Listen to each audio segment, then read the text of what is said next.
Welcome to Beyond the Portrait. This is the very first episode. I am your host, Brittany Ambridge.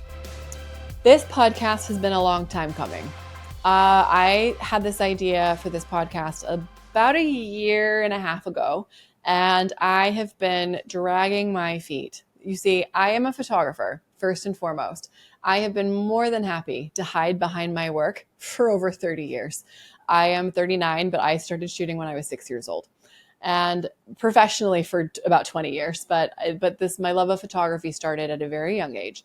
And for me, I was a bit of a weird kid and didn't have a lot of friends. And so photography has always kind of been my passport to a world that I didn't feel like I belonged in. Photography for me has been a vehicle to change my life. And I have been very, very happy to just be hiding behind that lens. It has served me well for a long time. But for the last few years, I have been feeling the need to find a way to give back to humanity, to the world. I feel like I've been very fortunate to have the life that I have, and that I wanted to help. And it's taken me a while to kind of find what that avenue was going to look like. I had like book ideas that I wanted to do. There's been personal projects that I've started. And as much as those have been fulfilling and good and, things that fell out and just didn't feel, it's like I finally came to the realization that I had been hiding behind my work. And I think that that's a common thing for a lot of photographers and people who work, as videographers and things like that. I was feeling a call that I needed to try something new, a new creative pursuit. It's been something I've been thinking about because the way that my art has always worked is it's not a livable art form. My art is I create something beautiful and then it gets sent out into the world. I don't do a living art. And I think that that is what is required now. And I have never really been wanting to use my voice in this way. I've always wanted to amplify other people's voices. That is what this podcast is an extension of. The format for this podcast is not going to be, me riffing every week. It will be interviews of really incredible people.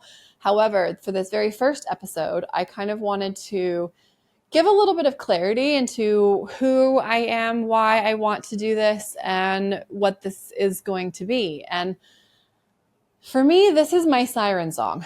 There was a project that I started about a year and a half ago called Siren Song. And it was in response to my feeling like there was a need to give back, as I mentioned before. I started photographing really interesting women who were change makers, who were disruptors, who were using their voices for good. My unique gift is I am able to see what is special about someone, and I'm able to capture that, elevate that message, and amplify it to the masses. As a photographer and a photographer who's worked in media, I have been published thousands of times, telling other people's stories in that medium. And what I realized is me just taking pictures of other people who are doing that wasn't enough, that I needed to create some sort of platform that I could, for one, be brave and use my own voice for a change, and also to help other people to tell their own stories. I read this book a few years ago called Fresh Banana Leaves by Jessica Hernandez. I have it here. It was really impactful for me because there's a section that Jessica, she's an environmental Indigenous scientist. There's a part where she talks about how people had come to interview her family members to kind of tell their stories. And I think, if I remember correctly, her grandmother was like, I don't understand why they're not helping us tell our own stories. And as someone who has been telling stories for people and who works in media, that like sunk in my heart. And I am doing what I can to help other people to share their message and just share their stories. As a photographer, I have been telling stories for many, many years, and I love stories. As a child, that is how I experienced the world. And, I think when people talk about how, you can imagine, how you vision board, all of those things, it's actually, and this is neuroscience, you actually cannot imagine unless you've seen something before. And that's why representation in media is so important. And that is something that I, as a photographer, have seen in my work, but also like in my own life. And I think, if you think about, there's the stigma about therapists, that therapists go into therapy because they're trying to heal themselves.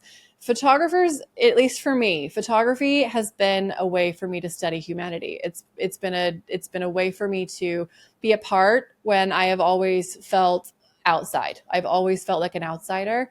And I think for me, telling people stories was a way that I could learn, and it has opened my worldview. I grew up Mormon with a single mom living in Utah, and I didn't fit anywhere. And, photography gave me a ticket to a new life. And I moved to New York when I was 26. I moved to New York because of a Be Fearless candy wrapper, true story. And it is because I really truly believe that if there's a spark of inspiration, if there's a spark of imagination of what can be true for you, you can change your life. And I am a big believer in radical change, as I am someone who is radically changed because of photography, because of my access to different ways of thinking, of a different worldview. And my intent and my hope, and this is my siren song, is that you will find inspiration from these voices. You will find inspiration from other ways of life, that this world is filled with many beautiful things and many inspirational things, tales of resilience. And, I study light and shadow. I think often when people think of photography, they think about the equipment, right? Oh, you're such a good photographer. What a nice camera.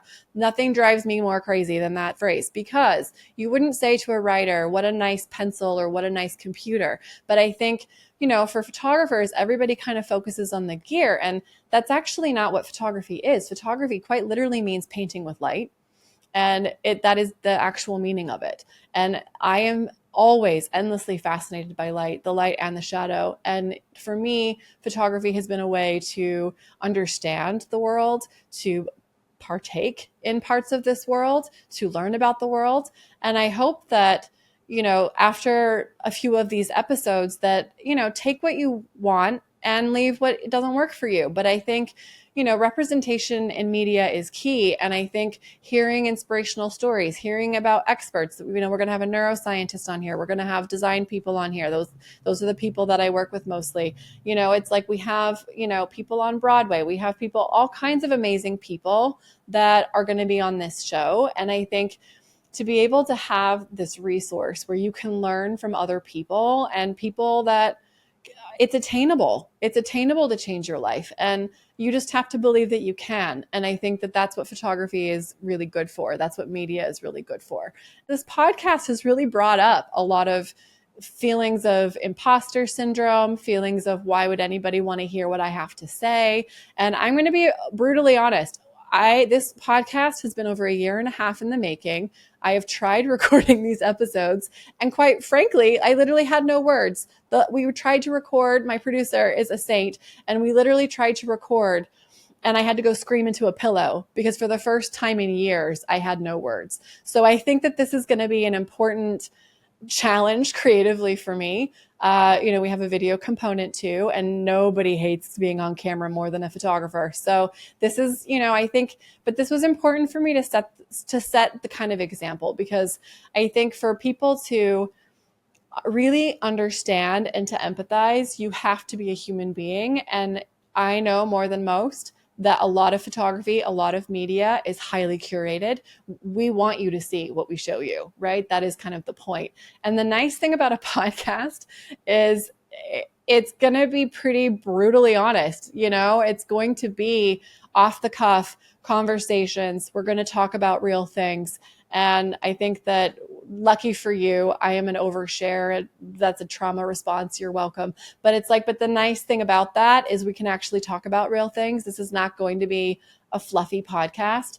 There will be beautiful parts, and I think there's going to be inspirational parts, but you can't have the light without the shadow, and you can't heal the world if we don't talk about real topics.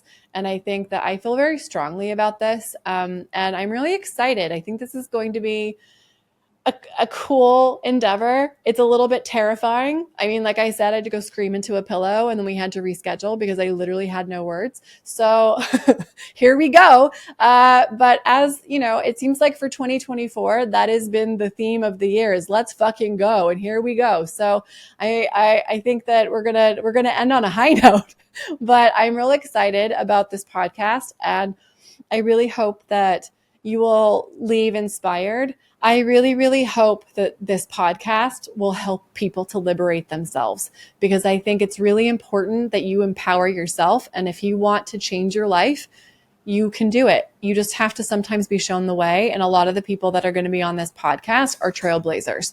And I am excited about this. The beginning of many, many stories and the beginning of this story and this journey of this podcast is fire. I'm very action-based as a human, and this podcast, as I've mentioned before, has been a long time coming. We talked about the imposter syndrome and all of that.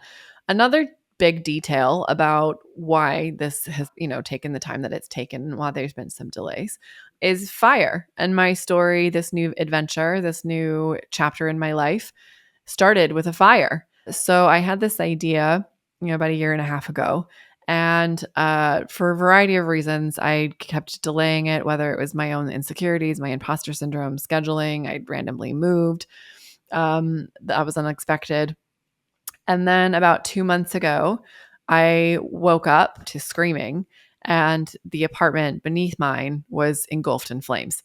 I had just moved into this apartment a couple months prior. It was filled with smoke, and we nearly died. A firefighter that was off duty had been driving by and saw the flames that had been caused by an e-bike battery explosion. And if he had not been driving at that exact time, I think we either would have been dead or we would have lost everything. What ended up happening is we did not die. And thankfully, the humans that lived below us did also not die. This firefighter was able to save 4 dogs. 5 dogs, unfortunately, died. The apartment below mine is completely gone. Like the people below us completely have lost everything. So it was scary. And it's interesting when you think about what would you take if you are in a fire. It's not something that I had given too much thought, but my gut instinct was grab my dog, grab a passport, and grab my hard drives. And after this happened, the following hours, I was really thinking about it. And it's like, that's really interesting to me that what I grabbed was a passport so people would know who I was. And also my dog, who is my everything. I love my little girl, Margot, so very much. And my work and my legacy. And, I had been really dragging my feet, coming up with lots of excuses, as one does when you're on the precipice of a new chapter and a new journey. And nothing lights a fire under your ass, quite literally, like than an actual fire. And so it reconnected me to my why. It reconnected me to why I wanted to do this. And it was a real wake-up call for me, in part because my brain, the way that it works, is often in myths and allegories and things like that. And a very, very dear friend of mine, she's adopted as my sister now. I love her dearly. And this lovely human lost everything in a fire 3 weeks prior. It was during the day. It was an electrical fire, same as mine. And she and her husband weren't home, and their beautiful little dog died, and she lost everything. And she was moving into her new apartment the same day that my fire happened. And that really messed with my head for a little while. I definitely was like, why was I spared? Thankfully, she and her husband are okay, but she did lose everything. She did lose her dog, and I didn't. And, it's something that I was like, okay, so this is a wake-up call. And I have been feeling this pull that something new was coming, a new way that I could give back to the world. And the reason why these myths are often started with something like this, growth never happens on purpose. Nobody wants to change because it's not fun. It usually comes out of a need to alleviate what they're going through. And, whether that's something that like a tragedy that's happened or they're just going through a hard time. And there's this quote that I'm going to have to paraphrase because I didn't look it up beforehand, but a blossom doesn't choose to grow because it wants to. It grows because it becomes so painful that it has to blossom. And I think that this was the fire for me was a real wake up call that I couldn't wait any longer. And that one of the big messages that I got from that experience was we don't know how much time we have and we don't know what could happen, and don't wait. I don't ever want to live with a life with regrets. And it's something that I've been feeling this pull and I've been feeling this kind of call that I needed to use my voice and to have other people be able to tell their own stories using their own voice without it being edited through me as a photographer and my lens. So, this is the beginning of something new, and this is a beginning of a journey and an adventure. And I think this is going to be really exciting. And I hope that you will enjoy this new process and new creative outlet for me. Beyond the Portrait. Why is the podcast called Beyond the Portrait? The reason being is when I'm photographing someone, I ask a lot of questions. I am a very curious person and I am analyzing people's faces. So I will have them think about a variety of topics because I'm trying to avoid picture face. Everybody has picture face, and the purpose is to kind of loosen people up. It's kind of for me to like analyze what their faces are doing. One of my very favorite questions to ask is, what's your secret delight? It is my most favorite question because, for one, it's a secret. So you are free to think of whatever it is that you want. The goal is to get some fire in those eyes. And it's a secret that you would tell maybe your best friend and not your mom.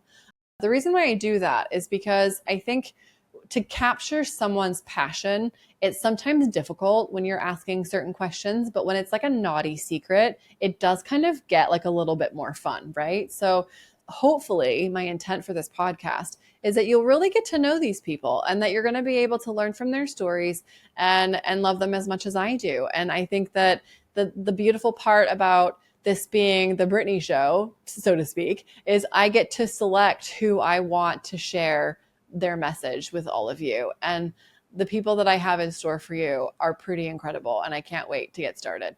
Well, that's it for today's show. Thank you so much. I'm super excited about what's to come. We have a really, really exciting guest for you next week. Hi, I'm so happy to see you.